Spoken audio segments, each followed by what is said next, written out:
Hello everyone, welcome back to the workshop. Another D7 video for you.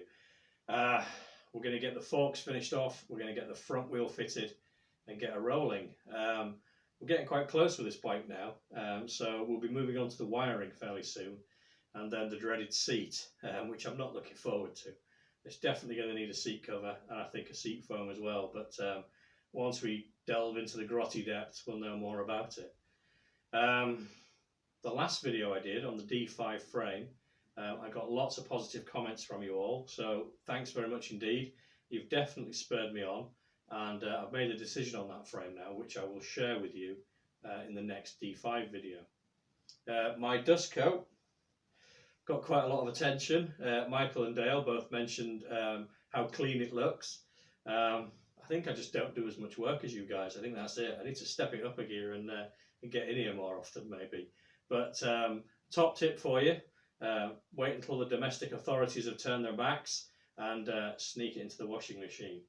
Don't forget to do a clean cycle afterwards though, because when the towels come out looking like your dust coat, you will get found out. So beware.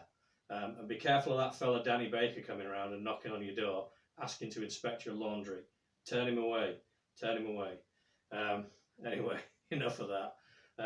Now would be a good time to say thanks very much indeed to all of the new subscribers, and there are quite a few of you, so welcome aboard.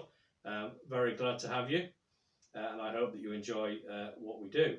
And to all my more long-standing subscribers, thank you very much for sticking with me, and it's always a pleasure to spend some time with you. If you're watching and you're not subscribed yet, please feel free to hit the button, ring the bell, and if you like what we're doing, press the like button. Right, shall we get on with the D7 and do some work? Let's do that.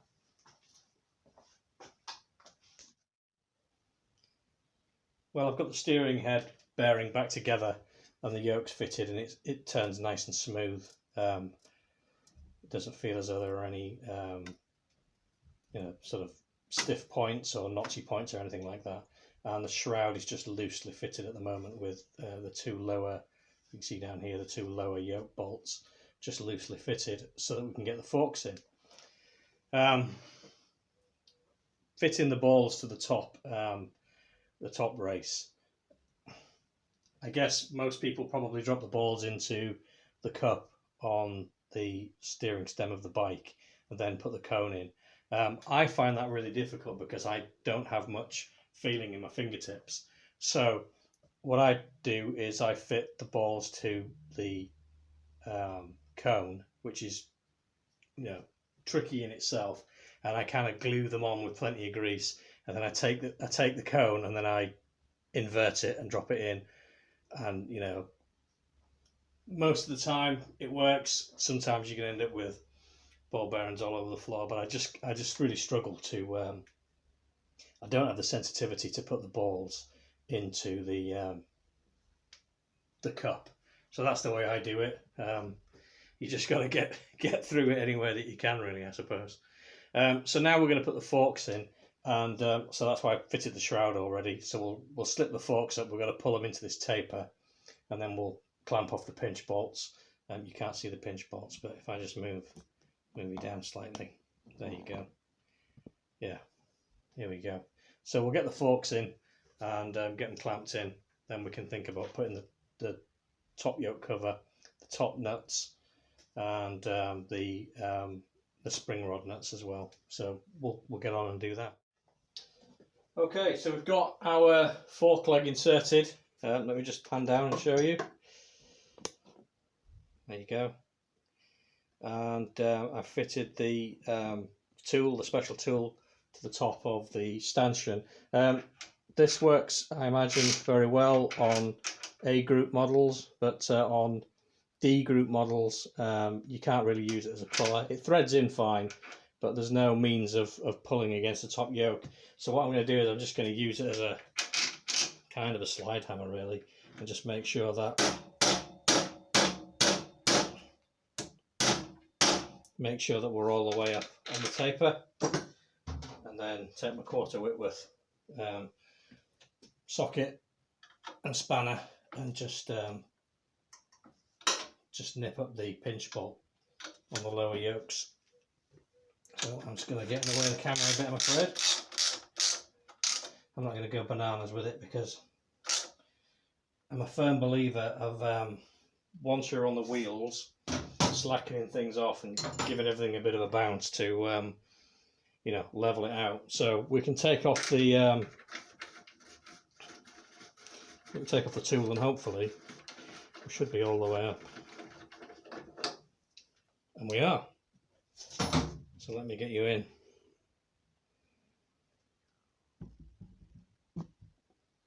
Let me get you in and we'll have a look.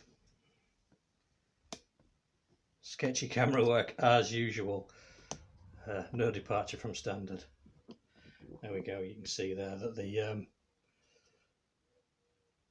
fork tube is all the way up to the top of the taper. So we're good. So let me do the other one, and then we'll worry about the fork top caps, or nuts if you prefer. So you can see that I've pushed up the fork lowers and got the damper rods through. I've got this nut on already with a shake-proof washer, and I'm just about to tighten this one up.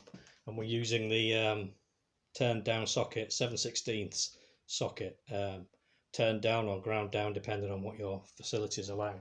And when I say pushed up the fork lowers, what I mean is wrestled with this horrible naff bit of tin that is the shroud, loosened off the pinch bolts, and just generally messed around with it until I could get them to go smoothly through there.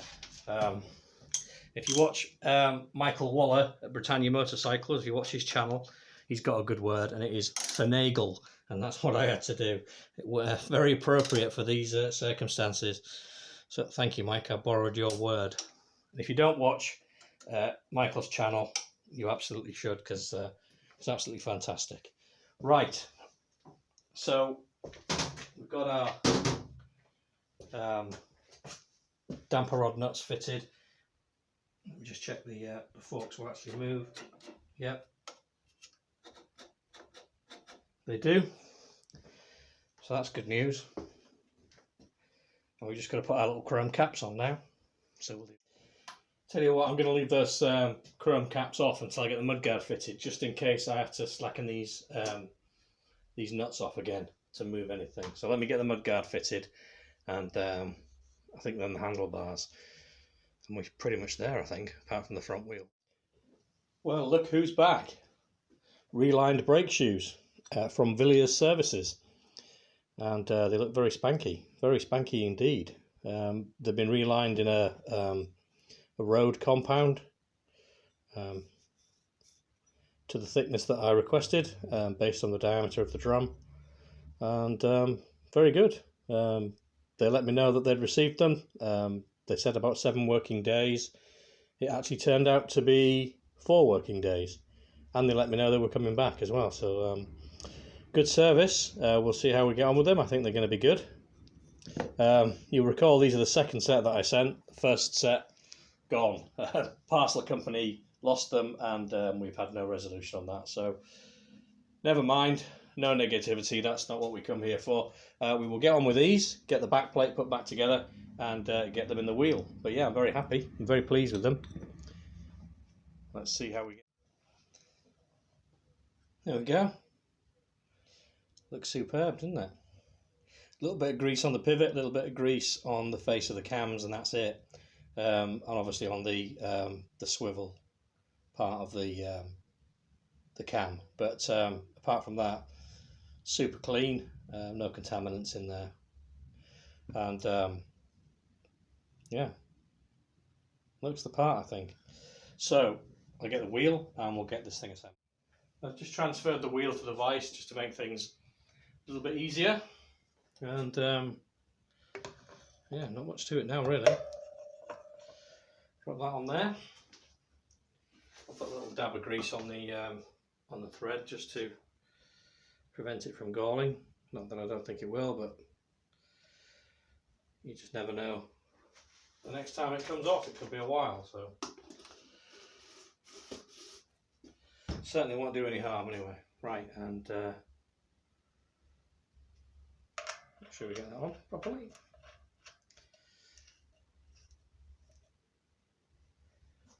Okay, I'm going to use a Swiss Army spanner and we'll get this thing, well, if I start performing, we'll get this thing nipped down.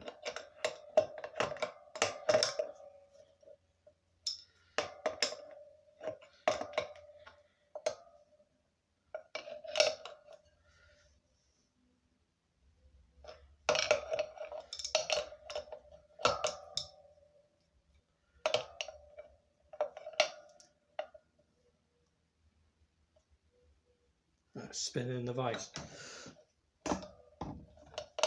I have to take the soft jaws out. There we go.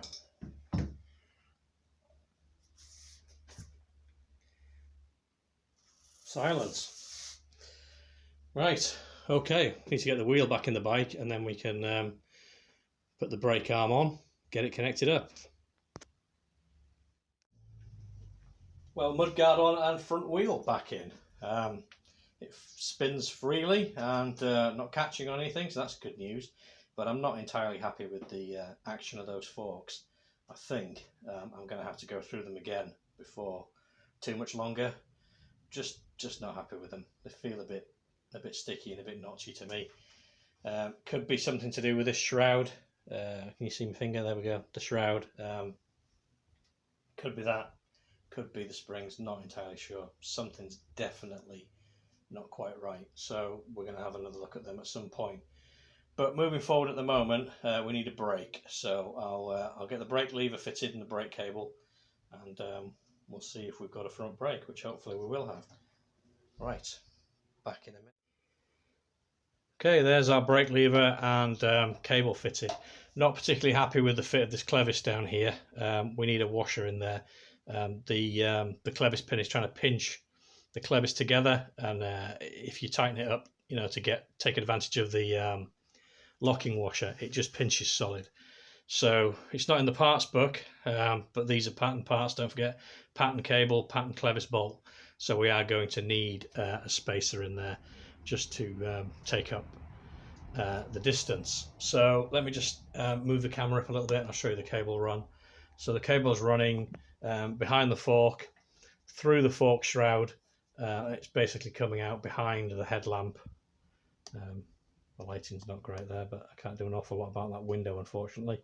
So it's coming out here from the fork shroud onto the lever. It needs a little bit of adjustment, but you get the idea. So I'll kick it off the stand and we'll wheel it about a bit and just make sure that these brake shoes are pulling up, and I think that will just about be it for this one. Right, let's give it a little push. Oh, that feels alright, doesn't it? Well, you can't feel it, can you? It looks alright, I guess. Cold brakes, obviously, and they've never been bedded in or used, but doesn't feel terrible. So we'll go with that, I think. We'll just put it back on the stand.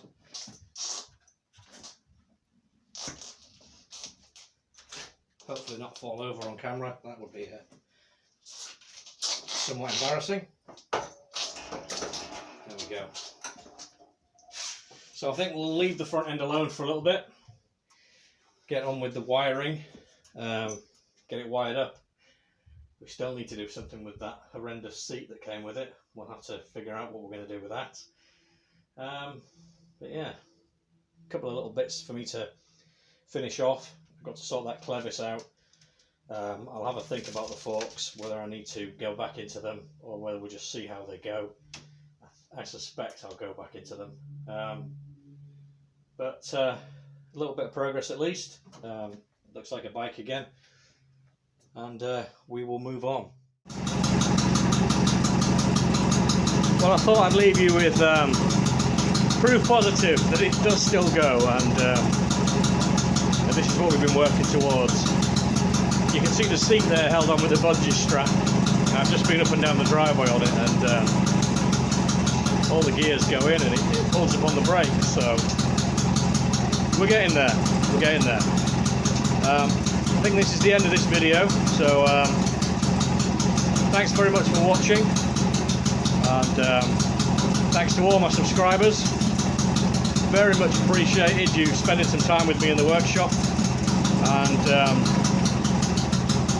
until the next video, mind how you go. I'll see you soon.